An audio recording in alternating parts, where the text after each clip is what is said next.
предишния епизод говорихме за планети без звезда, самотни светове, които не обикалят около Слънце, не познават изгрев и залез и се движат през междузвездната тъмнина. Но те са само началото, защото във Вселената има обекти, които не просто са странни, те изглеждат така, сякаш не се побират в нашите категории. Планета около звезда като Слънцето ни изглежда нормално, но планета около пулсар, това вече звучи като грешка в сценария. Пулсарът е мъртва звезда, остатък от масивна звезда, която е завършила живота си в катастрофална експлозия. Това е неутронна звезда, която се върти с огромна скорост и изпраща лъчи, радиация като космически фар. И точно около такъв обект са открити едни от първите потвърдени планети извън Слънчевата система, около пулсара PSR B1257+12. НАСА описва тези светове като едни от първите и най-зловещи екзопланети, защото обикалят около немъртва звезда. Представете си свят, на който няма топло слънце, няма нормална дневна светлина, няма спокойна орбита около жълта звезда. Вместо това, мъртва звезда, която се върти десетки или стотици пъти в секунда и изпраща радиационни импулси през космоса.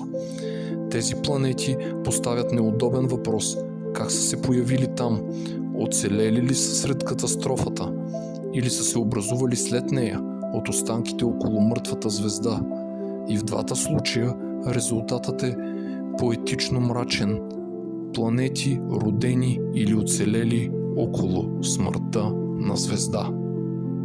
Следващият обект не е странен, защото е огромен. Странен е, защото не е от тук. Оумуамуа беше първият открит междузвезден обект, преминал през Слънчевата система. Не е роден около нашето Слънце, не е част от нашето космическо семейство, но той дойде от междузвездното пространство и си тръгна обратно натам. За кратко Слънчевата система получи посетител от друга звездна система.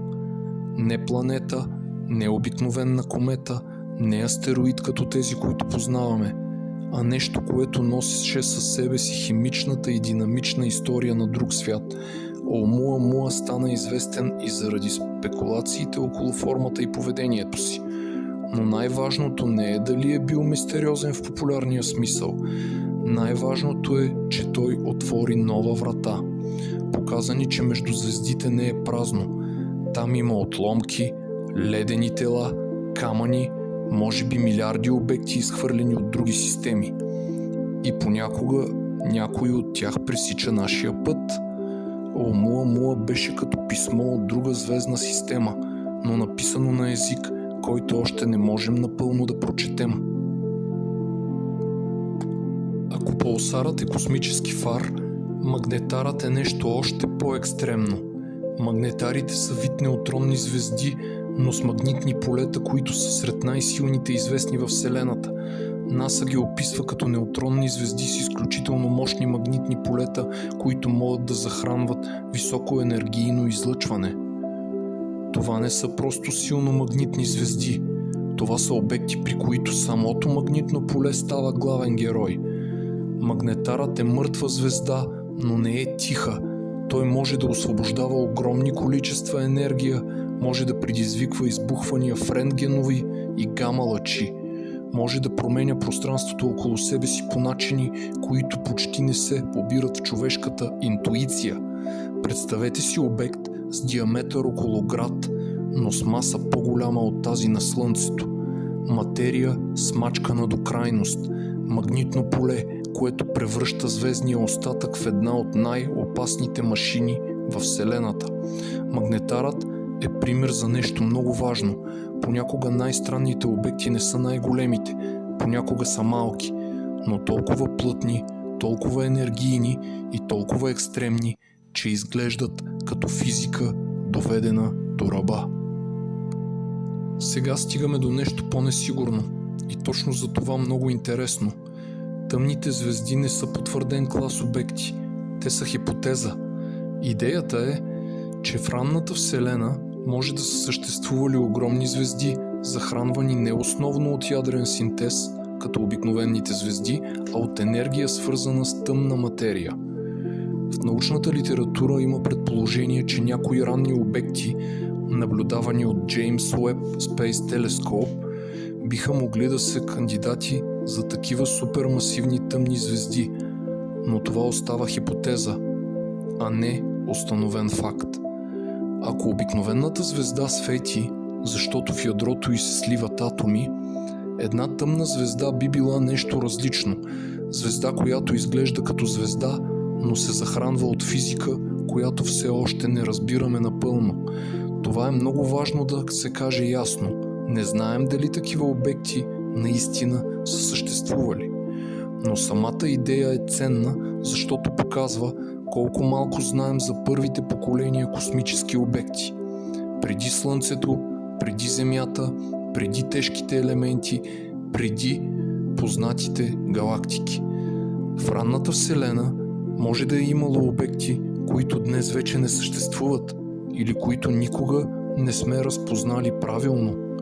Ако тъмните звезди някога бъдат потвърдени, това ще бъде не просто откриване на нов вид звезда. Това ще бъде доказателство, че тъмната материя не само изгражда невидимия скелет на Вселената, но може би е участвала и в създаването на първите светлини. За черните дупки обикновенно мислим в две крайности. От една страна са черните дупки със звездна маса, образувани след смъртта на масивни звезди.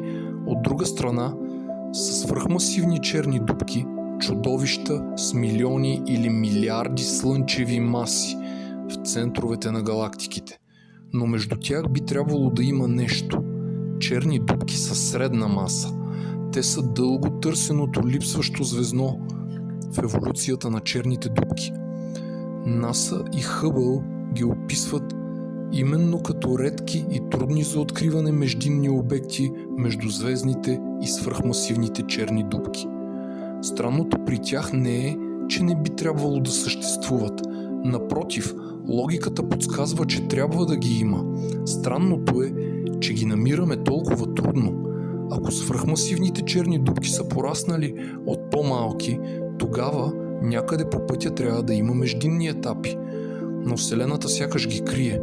Това прави черните дупки със средна маса особено важни. Те може да са ключът към един от големите въпроси. Как се раждат чудовищата в центровете на галактиките? Дали започват като малки черни дупки, които бавно се сливат и поглъщат материя, или някои от тях се раждат големи още в ранната Вселена? Това не е просто въпрос на черни дупки. Това е въпрос за начина, по който Вселената изгражда своите най-масивни структури. Квазарите са едни от най-ярките обекти в Вселената. В сърцето им има свръхмасивна черна дупка, която поглъща материя. Материята се нагрява, завихря и се освобождава огромно количество енергия. Проблемът идва, когато открием такива обекти много рано в историята на Вселената. Как една черна дупка е успяла да стане толкова масивна, толкова бързо? Скорошни наблюдения с Уеб показват ранни черни дупки с маси, които изглеждат необичайно големи спрямо галактиките около тях, а това подхранва идеите за директен колапс или други бързи механизми на растеж. Когато Вселената е била млада, очакваме и нейните черни дупки да са млади. Но някои квазари изглеждат така, сякаш са започнали състезанието преди стартовия сигнал. Те не разрушават космологията, но я правят по-интересна, защото ни принуждават да попитаме дали първите черни дупки са били по-големи от очакваното още при раждането си, дали са поглъщали материя с невероятна скорост или ранната Вселена е била много по-ефективна фабрика за чудовища, отколкото сме си представяли. Квазарите от ранната Вселена са като фарове от времето, когато космосът още е бил млад. Но тези фарове може да са захранвани от черни дупки, които изглеждат прекалено зрели за своята епоха. Понякога най-големите загадки изглеждат почти незначителни – малки червени точки. Така астрономите наричат клас компактни, червени и много далечни обекти, открити с James Webb Space Telescope. Те са слаби, далечни и трудни за тълкуване, но може да крият ранни активни черни дупки, млади галактики или предходни фази в развитието на свръхмасивните черни дупки. НАСА съобщи през 2026 година, че комбинация от Чандра и Уеб свързва поне част от тези обекти с растящи черни дупки. На изображение те може да изглеждат като нищо, малка червена точка върху черен фон, но в астрономията външния вид лъже. Зад една такава точка може да се крие младо галактично ядро или черна дупка, обвита в плътен газ, или обект от епоха, когато Вселената още е създавала първите си големи структури. Малките червени точки са добър пример за това как работи съвременната наука. Първо виждаме нещо странно, после предлагаме няколко обяснения, след това чакаме повече данни. Те не са доказателство, че всичко, което знаем, е грешно. Те са покана да погледнем по-внимателно. И може би точно там, в тези малки червени петънца, се крие историята на първите големи черни дупки. Джеймс Уеб показа ранната Вселена с невиждана досега яснота. И едно от изненадващите неща беше, че някои ранни галактики изглеждат по-ярки, по-масивни или по-развити, отколкото първоначално се очакваше. По-късни анализи показват, че част от тези маси може би са били надценени заради активни черни дупки, но общата картина остава важна. Ранната Вселена е по-сложна и по-богата, отколкото изглеждаше преди Уеб. Тук трябва да внимаваме. Не казваме, тези галактики опровергават големия взрив. Това би било грешно и сензационно. По-точно е да кажем, те не разрушават модела, те го усложняват. Показват, че първите галактики може да са се формирали по-бързо, че звездообразуването може да е било по-интензивно, че черните дупки може да са играли по-голяма роля и че ранната Вселена не е била бавна и празна сцена, а бурна фабрика за структури. Това е една от големите промени след Уеб. Космическата зора вече не изглежда толкова спокойна. Изглежда ярка, хаотична, наситена и изненадващо продуктивна. Всички тези черни дупки, ранни галактики и невидими структури идва обект, който е странен по друг начин. Той е красив. Обект на Хоук е необичайна пръстеновидна галактика. В центъра има жълтеникаво ядро от по-стари звезди, а около него почти периферен пръстен от млади сини звезди. НАСА описва как отвън се вижда пръстен от ярки сини звезди, а в центъра по-червени и вероятно по-стари звезди, като между тях има почти тъмна празнина. Изглежда като космическо око, но въпросът е как се е образувало. Обикновенно пръстеновидните галактики могат да се получат при сблъсъци и гравитационни взаимодействия. Но обектът на Хоук изглежда толкова симетричен и необичаен, че продължава да бъде един от най-запомнящите се обекти в небето. Това е важен за този епизод обект, защото показва нещо различно. Не всички странни обекти са страшни. Някои са просто почти невъзможно красиви. Понякога Вселената не изглежда като катастрофа.